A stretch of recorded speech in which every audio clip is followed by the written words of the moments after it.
तो hello everyone, movie explainer Hindi में आपका स्वागत है।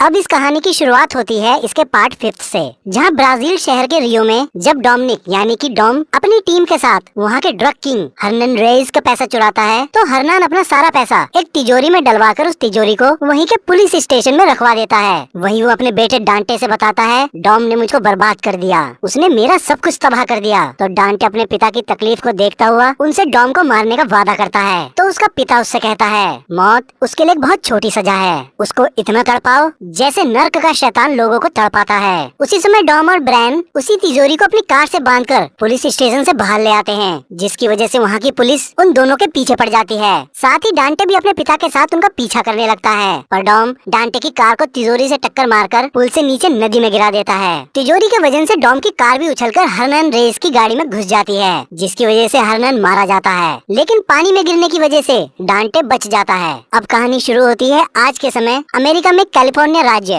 के शहर लॉस एंजलिस से। यहाँ डॉम अपने बेटे ब्रैन को उसकी 9 साल की उम्र में ही उसका पहला ड्रिफ्ट सिखाता है। डॉम ने अपने बेटे का नाम अपने अजीज दोस्त ब्रैन के नाम पे ही रखा होता है, पर वो अपनी परफॉर्मेंस से खुश नहीं होता। तो डॉम उसको एक सीख देता है कि तुम पहले अपनी फिनिश लाइन को ढूंढो, फिर अपनी कार पर पकड़ बनाओ और उसके बाद अपनी कार को बस उड़ा दो। फिर वो ब्रैन के साथ घर आ जाता है, जहाँ सारे फैमिली के लोग मिलते हैं। वहीं हान भी होता है, जो इसके पार्ट 7 में शॉ के द्वारा मारा जाता है। फिर वो इसी के 9th पार्ट के मिड क्रेडिट सीन में शॉ को ही ढूंढता हुआ उसके घर पहुंच जाता है। इधर डॉम की माँ सबको लंच करने के लिए आवाज देती है। वहाँ सभी परिवार की खुशी के लिए टोस्ट करते हैं, ये उनका एक दूसरे के लिए प्यार को दर्शाता है। उसके बाद तेज रैमजे को बताता है, एजेंसी चाहती है हम उनके लिए मिलिट्री से चोरी हुई एक हाईटेक क्वांटम कंप्यूटर चिप को रोम से उड़ा लें, क्योंकि कल ही उसको कहीं रोम से बाहर ले जाया जा रहा है। वहीं दूसरी तरफ हान डॉम से कहता है, तुम्हारा बेटा जब 12 साल का होगा तो वो हम सबसे बेहतर होगा। तो डॉम मुस्कुराता हुआ उससे कहता है, नई पीढ़ी हमेशा पहली वाली पीढ़ी से बेहतर होती है, यही एक पिता का फर्ज होता है। और कहकर अपने पिता की तस्वीर को देखने लगता है। तभी उसकी दादी उससे कहती है, तुमने अपने पिता का नाम रोशन किया है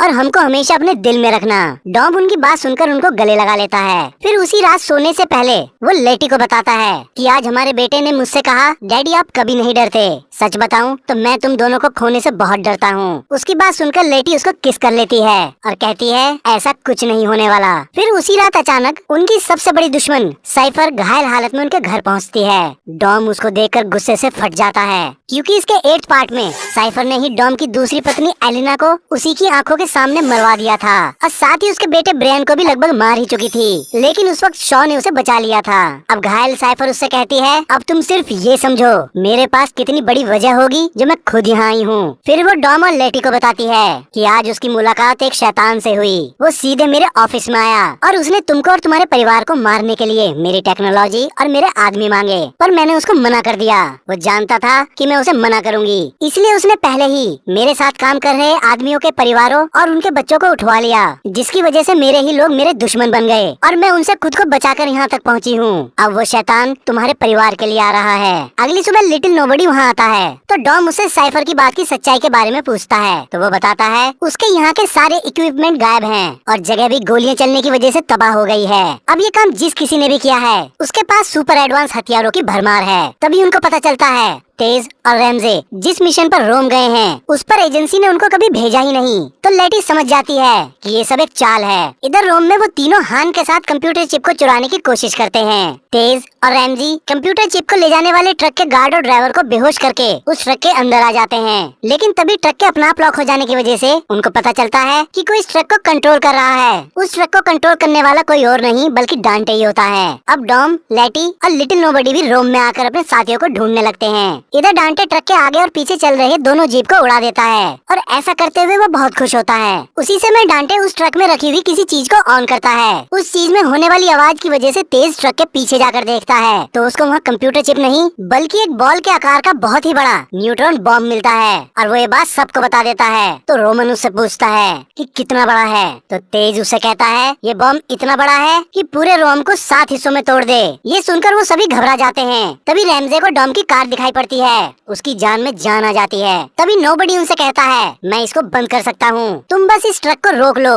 इन सब बातों को डांटे भी सुन रहा होता है, जिसकी वजह से वो किसी को भी ट्रक को रोकने नहीं देता, लेकिन वो ट्रक का पिछला दरवाजा खोल देता है। इतने में डॉम के ट्रक को रोकने की कोशिश में ट्रक पलट जाता है और वो बॉम्ब उसमें से निकलकर रोम की ढलान वाली सड़कों पर बहुत तेजी के साथ लुढ़कने लगता है। इतने में पुलिस वालों से बचने के लिए रैमजे, हान, तेज और रोमन नीचे सीवर में उतर जाते हैं। अब बड़ी मुश्किल से डॉम बॉम्ब को रोक देता है। इतने में डांटे नोबडी को रोकने के लिए उसकी गाड़ी के नीचे बॉम्ब लगा देता है, पर उसके फटने से पहले ही लिटिल नोबडी गाड़ी से कूद जाता है, लेकिन उसकी गाड़ी बॉम्ब से टकरा जाती है, जिस वजह से वो फिर से लुढ़कने लगता है। इन सब में डांटे लेटी के हाथों में आने से पहले ही निकल जाता है और पुलिस लेटी को ही गिरफ्तार कर लेती है। अब डांटे बॉम्ब को एक्टिवेट कर देता है और रोम के सबसे ऊंची जगह पे चढ़ के अपने हाथ खोलकर खड़ा हो जाता है। बॉम्ब अगले 30 सेकंड में फटने वाला होता है। तभी डॉम पुलिस वालों की कार को फोड़ता हुआ अपनी कार को उस बॉम्ब के आगे लगाकर उसको रोकने की कोशिश करता है, पर वो जब नहीं रुकता तो डॉम वहीं पास में खड़े टाउन क्रेन के एक कोने पर अपनी गाड़ी से टक्कर मार देता है, जिसकी वजह से वो बॉम्ब टाउन क्रेन से टकराकर पुल से नीचे नदी में गिरकर तुरंत फट जाता है। पानी में गिरने की वजह से उसका असर बहुत कम हो जाता है, लेकिन फिर भी उसका प्रेशर इतना ज्यादा होता है जो मीलों तक हवा का तूफान उठा देता है।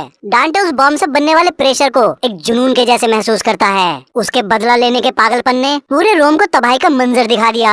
डांटे वहीं खड़ा हुआ कहता है अभी तो खेल शुरू हुआ है, जल्दी मिलेंगे डॉम। इस घटना की वजह से वहाँ की पुलिस डॉम और उसकी पूरी टीम को जिम्मेदार मानते हुए उनको आतंकवादी घोषित कर देते हैं। अब उनके बचाव में टेस एजेंसी के हेडक्वार्टर आती है। टेस एजेंसी के पिछले हेड मिस्टर नोबडी की ही बेटी होती है। वहाँ उसको अमेज मिलता है। लिटिल नोबडी के घायल हो जाने के बाद यही एजेंसी को लीड कर रहा होता है। वो वहाँ टेस को डॉम और उसकी टीम के द्वारा किए गए सभी तरह के गैर कानूनी कामों को दिखाता है और बताता है उसने हमारे टॉप 3 लोगों को भी गुमराह किया, तुम्हारे पिता भी उसके बहकावे में आ गए थे। इस पर टेस उसको बताती है डॉम और उसकी टीम ने एजेंसी के लिए कई बार अपनी जान जोखिम में डाली है, इसलिए इस समय हमको उसके और उसके परिवार के साथ खड़ा होना चाहिए। पर अमेज नहीं मानता और वो उन सबको पकड़ने या मार देने के लिए पूरी एजेंसी को एक्टिवेट कर देता है। टेस वहाँ से चली जाती है। एजेंसी वाले लेटी को गिरफ्तार करके ले गए हैं और साथ ही दुनिया की मोस्ट वांटेड लिस्ट में तुम पहले नंबर पर आ गए हो। इतने में एजेंसी वाले डॉम की बहन और उसके बेटे को पकड़ने के लिए उनके घर पहुंच जाते हैं। डॉम की बहन मिया ब्रायन को छुपने को कहकर अकेली उन सबसे लड़ने लगती है। तभी जेकब वहाँ उनको बचाने आ जाता है। जेकब उन लोगों से लड़ता लड़ता अपना सिग्नेचर मूव FU मारता है, जिससे एक एजेंसी का सोल्जर फ्लोर को तोड़ता हुआ बेसमेंट में जाकर गिरता है। सबको मारने के बाद वो मिया से कहता है मुझको डॉम ने इसे लेने भेजा है, हमको अलग अलग रास्ते से जाना होगा।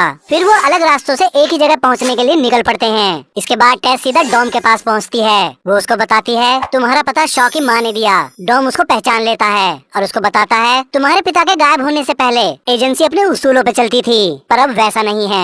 तो टेस उसको बताती है अमेज अब पूरी ताकत लगाकर तुम्हारे लिए आ रहा है और बताती है रियो में जो तुम्हारे पीछे पड़ा है वो हरनान रईस का बेटा डांटे है। तो डॉम उससे कहता है तुम मेरा रियो जाने का इंतजाम करो और साथ ही लेटी को मेरे पास लेकर आओ। इस पर टेस उसको बताती है ये मुमकिन नहीं है, वो एक गुप्त जेल में कहीं कैद है। तो डॉम उसको अपना लॉकेट देकर कहता है नामुमकिन कुछ नहीं होता, अपने आप पर भरोसा रखो, तुम उसको वहाँ से निकाल सकती हो। इतनी देर में रोमन, हान, रैमजे और तेज को एक कार्गो कंटेनर की मदद से रोम से निकालकर लंदन ले आता है। इधर टेस एजेंसी के गुप्त केंद्र पहुंच जाती है जो किसी अज्ञात स्थान पर होती है। वहां पहुंचकर वो डॉम का लॉकेट उसको दिखाती है, जिससे लेटी को उस पर यकीन हो जाता है। फिर वो अपने प्लान के हिसाब से लेटी के कंधे पे चाकू मार देती है और वहाँ के गार्ड्स को ऐसा दिखाती है जैसे लेटी ने ही उस पर हमला कर दिया हो। गार्ड्स तुरंत अंदर आकर लेटी को पकड़ लेते हैं। टेस वहाँ से चली जाती है। लेटी कुछ समझ नहीं पाती।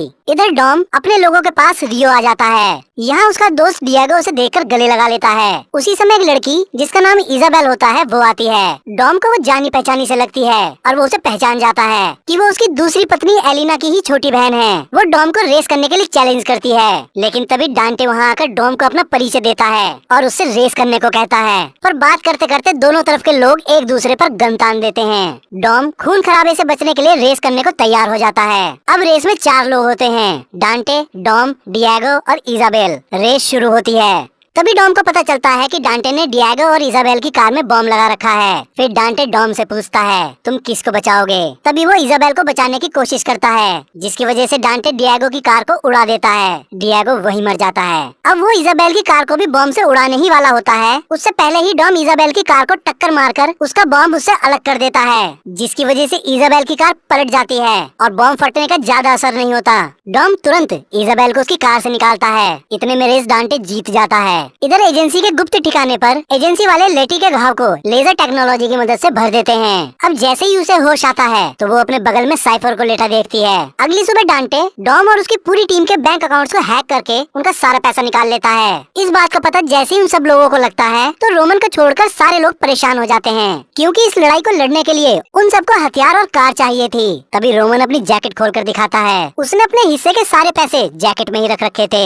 दूसरी तरफ जेकब अपनी और ब्रायन की एक नई आईडी बनाता है, क्योंकि आगे का सफर उनको हवाई जहाज से तय करना था। अब आईमेज को पता चलता है टेस लेटी से मिलकर आई है, तो उसको टेस पर शक हो जाता है। इसलिए वो टेस की पिछली लोकेशन को निकलवाकर डॉम की लोकेशन का पता निकाल लेता है। अब रैमजे अपनी टीम के साथ ब्लैक मार्केट से अपनी जरूरत का सामान खरीदने अपने पुराने दोस्त के पास आती है, पर वो उनकी खबर एजेंसी को दे देता है, जिसकी वजह से रैमजे उसको जोर से थप्पड़ मारती है। इधर एजेंसी के गुप्त ठिकाने पर साइफर वहाँ मौजूद सभी लोगों को बेहोश करके खुद को छुड़ा लेती है। वो लेटी को भी आजाद करा देती है। असल में लेटी को वहाँ से निकालने का टेस ने यही प्लान बनाया था। लेटी सबको बेहोश देखकर साइफर से पूछती है, हमारे पास यहाँ से निकलने के लिए कितना समय है? तो साइफर बताती है कि 10 मिनट। ये बात सुनकर लेटी साइफर को मारने लगती है। वहाँ उन दोनों की बहुत लड़ाई होती है। लेटी उसको एक जोरदार किक मारकर बेहोश कर देती है। अब वो जैसे ही अकेले वहाँ से बाहर निकलती है तो वो देखती है कि वो अंटार्कटिका के पता नहीं कौन से हिस्से में है, जिसकी वजह से वो वापस नीचे आ जाती है। तब तक साइफर भी होश में आ चुकी थी। वो उसे पहनने के लिए स्नो सूट देती है। इधर इजाबेल डॉम को बताती है उसकी बड़ी बहन एलिना के पास हरनाइन की पूरी फाइल है, क्योंकि उन लोगों ने जब उसके पति को मारा था उसके बाद एलिना ने अपनी जिंदगी हरनाइन की फैमिली के काले कारनामों के सबूतों को इकट्ठा करने में लगा दी थी। इजाबेल तुरंत उसकी फाइल ढूंढ लेती है। उसको उसमें डांटे के बारे में पता चलता है कि वो जेविनाइल सेंटर से सीधा जेल गया और उसके बाद पागल खाने। वो पूरा सन की किस्म का आदमी है। फिर वो उसकी प्रॉपर्टी के बारे में देखते हैं तो उनको पता चलता है उन्होंने सारी प्रॉपर्टी बेच दी, सिर्फ एक बिल्डिंग को छोड़कर जो अभी भी डांटे के नाम थी। तो डॉम उस जगह पर खोजबीन करने के लिए निकल पड़ता है। उस जगह पहुंचकर डॉम देखता है कि डांटे एक लंबे समय से उस पर और उसके पूरे परिवार पर नजर रखे हुए था। तभी वहाँ एक कॉल आता है। डॉम उसको उठाता है। वो कॉल डांटे का था। वो उससे कहता है तुमने मेरा परिवार खत्म किया, अब मैं भी एक एक करके तेरा परिवार तोड़ूंगा। और कहता है मैं तेरे लिए आ रहा हूँ। डांटे वो कॉल इजाबेल के घर के बाहर खड़ा हुआ कर रहा था। तभी अमीज वहाँ आकर डॉम को पकड़ लेता है। इधर हान सबको सामान लेने के लिए ऐसी जगह ले जाता है जहाँ वो कभी जाना नहीं चाहता था। वो सबको बाहर रोककर एक घर का दरवाजा खटखटाता है। उस घर में एक आदमी पंचिंग बैग पर बॉक्सिंग की प्रैक्टिस कर रहा था। वो अपना दरवाजा खोलता है तो वो शो होता है। शो हान को पकड़कर घर के अंदर पटक देता है और अपना दरवाजा बंद कर देता है। रैमजे तुरंत अपना कंप्यूटर लगाकर उसके दरवाजे को खोलने में लग जाती है। इधर शॉ हान से कहता है तू मरा हुआ ही ठीक था, और कहकर उससे लड़ने लगता है। लड़ते लड़ते वहाँ एजेंसी के लोग आ जाते हैं और जितने भी लोग अंदर आ गए थे शॉ सबको मार देता है। फिर वो हान को पकड़कर उससे पूछता है तुम मुझको मारने के लिए आर्मी लाए हो? तो हान उसको बताता है वो मुझको भी मारना चाहते हैं। तभी वहाँ एजेंसी के और लोग भी आ जाते हैं। अब वो दोनों मिलकर सबको मार डालते हैं। तभी रैमजर वो सब दरवाजा खोलकर अंदर आ जाते हैं। फिर अचानक से वो देखते हैं कि उस बैग में से एक रशियन आदमी निकलता है और वो वहाँ से नंगा ही भाग जाता है। इस आदमी को शॉ इसके 9 पार्ट के मिड क्रेडिट सीन में ऐसी जानकारी पाने के लिए मार रहा था जो उसके पास पहले से ही मौजूद थी। शॉ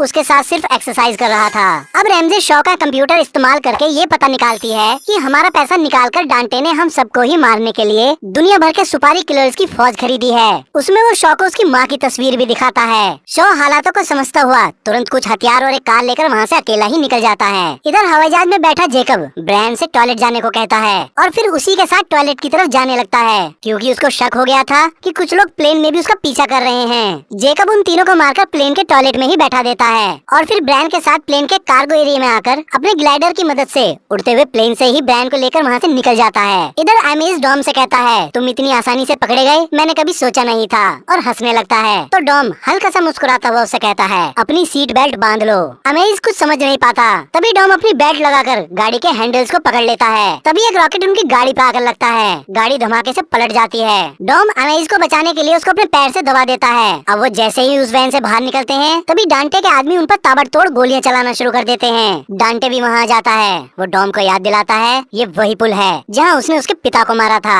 फिर वो अपनी कार की डिक्की से इजाबेल को निकालकर डॉम को दिखाता है। तो डॉम तुरंत वहीं टेढ़ी खड़ी गाड़ी के स्टीयरिंग में एक सरिया फंसाकर उसको स्टार्ट कर देता है और उस कार को अकेला ही सीधा कर देता है। सीधी होते ही वो कार सामने से गोली चला रहे एक आदमी को टक्कर मारकर मार देती है। उसके बाद डॉम जैसे ही बाकी आदमियों को मारने लगता है तभी डांटे इजाबेल की गर्दन पर चाकू रखकर डॉम से रुकने को कहता है। टेस आकर बाकी बचे लोगों को गोली मार देती है। अब डांटे अपने आप को घिरा देख इजाबेल को लात मारकर छोड़ देता है। फिर डॉम डांटे को बहुत मारता है, जिसकी वजह से डांटे का एक दांत टूट जाता है। डांटे खड़े होकर एक इशारा करता है तो एक गोली टेस को लगती है। दूसरा इशारा करने पर गोली एमेज को लगती है। उसका एक स्नाइपर वहीं हेलीकॉप्टर में बैठा हुआ डांटे के हर इशारे पर गोली चला रहा था। फिर वो इजाबेल पर निशाना लगाकर 5 सेकंड का इशारा करता है, लेकिन गोली चलाने से पहले ही डॉम उसको बचा लेता है। इतने में डांटे टेस की जेब से गॉड्स आई निकाल लेता है। इसको रैमजे ने बनाया था। टेस ने उसको एजेंसी के हेडक्वार्टर से चुरा लिया था जब वो एमआई से मिलने आई थी। गॉड्स आई एक छोटा सा कंप्यूटर होता है जिसकी मदद से आप किसी की भी लोकेशन ट्रैक करके उस तक पहुंच सकते हैं। डांटे वहां से जाने से पहले डॉम से कहता है तूने मेरे पिता को इसी जगह मारा था।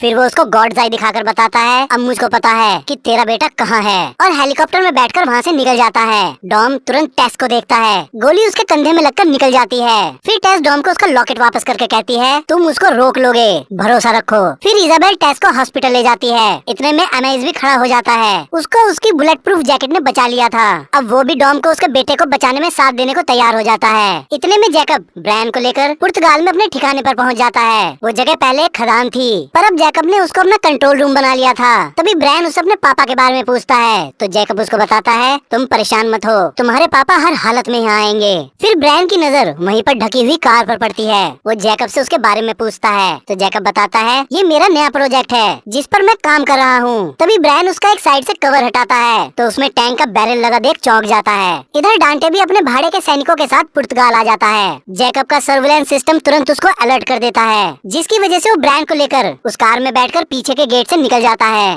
डांटे के आदमी भी दूसरे रास्ते से उसके सामने आ जाते हैं। तभी जैकब ब्रायन को इशारा करता है। ब्रायन तुरंत गाड़ी के एक लीवर को खींचता है, जिसकी वजह से उसमें लगे टैंक के बैरल गोले दाग देते हैं। दोनों गोले सामने से आ रही 2 गाड़ियों को उड़ा देते हैं, जिससे जैकब को वहाँ से निकलने का रास्ता मिल जाता है। अब डांटे भी अपनी कार में बैठकर उनके पीछे लग जाता है। फिर जैकब जैसे ही गोले को रीलोड करता है उसको रीलोड करने वाला लीवर अटक जाता है, जिस वजह से गोला सही से बैरल में नहीं चढ़ पाता। इतने में डॉम भी वहाँ कार्गो प्लेन से आ जाता है, पर वो प्लेन के बिना लैंड किए ही अपनी गाड़ी को लेकर बीच हवा में ही उतर जाता है। ब्रायन अपने पापा को देखकर खुश हो जाता है। फिर एमएस डॉम से कहता है हवाई पट्टी यहाँ से 5 किलोमीटर दूर है, इसलिए वो वहीं लैंड करेगा, और डॉम को वहीं आने को कहता है। फिर वो अपनी कार से एक टनल के अंदर से गुजरने लगते हैं तो ब्रायन गाड़ी के पीछे जाकर जाम हुए गोलों पर हाथ मारकर उनको ठीक कर देता है। तभी डांटे अपनी कार से उसके बगल में आकर ब्रायन को उठाकर अपनी गाड़ी में बैठा लेता है और अपनी गाड़ी के नाइट्रस ऑक्साइड को खोलकर तेजी से वहाँ से निकलकर डॉम की गाड़ी को टक्कर मार देता है, जिसकी वजह से डॉम की गाड़ी सड़क के बैरियर को तोड़ती हुई रॉन्ग साइड आ जाती है। उसी साइड डांटे के लोग हथियार से लैस गाड़ियों में डॉम के सामने आ जाते हैं। जेकब समझ जाता है अब डॉम खुद को बचा नहीं पाएगा, तो वो डॉम से कहता है तुम्हारा बेटा सच में कमाल है, लेकिन ये समय है तुम्हारे भाई के जलवा दिखाने का।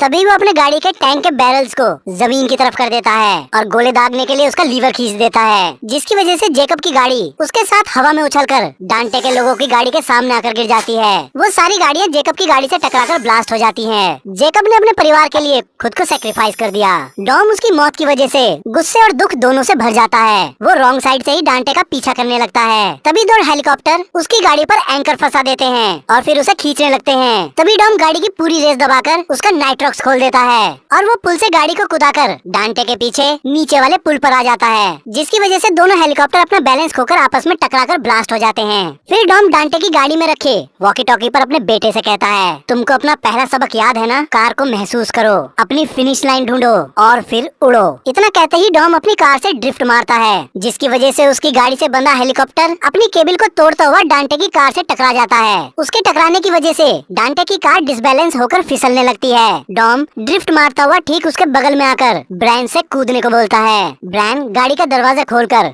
अपने डैड की तरफ कूद जाता है। डॉम उसको तुरंत पकड़कर अपनी गाड़ी में बैठा लेता है। डांटे की कार सड़क से उतर जाती है। इतने में एमेज कार्गो प्लेन को लैंड करवा देता है और डॉम को बता देता है। डॉम उससे कहता है हम बस पहुंच ही रहे हैं। अब वो जैसे ही एक डैम पर पहुंचते हैं, वहीं उनके सामने एक सेमी ट्रक जिसके कंटेनर के अंदर पेट्रोल भरा होता है वो आ जाता है। तभी डॉम अचानक से ब्रेक लगा देता है और वो देखता है एक वैसा ही सेमी ट्रक उसके दूसरी तरफ आकर रास्ते को ब्लॉक कर देता है। इतने में डांटे भी डैम के टॉप पर आ जाता है, साथ ही एक डिवाइस लाता है जिससे जिससे वो दोनों ट्रक्स को कंट्रोल कर रहा था।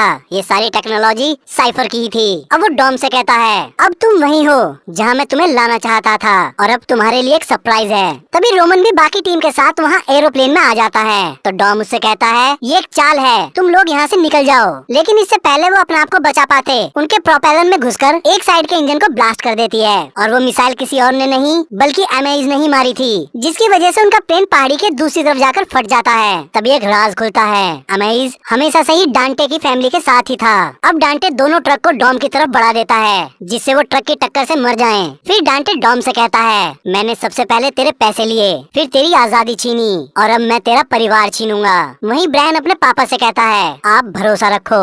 डॉम उसकी बात सुनकर हल्का सा मुस्कुराता है और फिर वो डांटे से कहता है, तुमने एक गलती कर दी, मेरी कार मुझसे नहीं छीनी। इतना कहते ही डॉम ट्रक के टकराने से पहले ही कार को डैम से ही कुदा देता है। ट्रक के आपस में टकराने की वजह से बहुत बड़ा ब्लास्ट होता है। इससे पहले ब्लास्ट से निकली आग डॉम और उसके बेटे को जला देती, डॉम तुरंत अपनी कार का नाइट्रस ऑक्साइड खोल देता है जिसकी वजह से उनकी गाड़ी आग से बचकर सीधा पानी में कूद जाती है। फिर वो अपने बेटे को पानी से बाहर निकालता है और उसको गले लगाता है। तभी डांटे डॉम से कहता है, तुम्हारी सारी तकलीफें अब पूरी हो गई हैं। डॉम उसको मुड़कर देखता है। डांटे आगे कहता है, अब तुम्हारे मरने का समय है। इतना कहते ही डांटे उस डैम पर पहले से ही लगे बॉम्ब्स के सीक्वेंस को ऑन कर देता है। उसको देखकर डॉम समझ जाता है अब ये अंत है और अपने बेटे की तरफ देखता है। दूसरी तरफ साइफर लेटी को लेकर पैदल ही अंटार्कटिका के बर्फ को पार करने लगती है। फिर वो दोनों जैसे ही एक पहाड़ी पर चढ़ते हैं तो देखते हैं एक सबमरीन बर्फ को तोड़ती हुई ऊपर आ गई है और उसमें से गिज़ेल निकलती है और वो भी जिंदा, क्योंकि इसके 6 पार्ट में हान को बचाने में वो खुद को सैक्रिफाइस कर चुकी थी, लेकिन अब वो भी हान की तरह जिंदा थी। लेटी उसको देखकर हैरान हो जाती है तो साइफर उससे पूछती है, क्या अभी भी तुमको मेरा प्लान घटिया लग रहा है? और ये कहानी यहीं खत्म हो जाती है।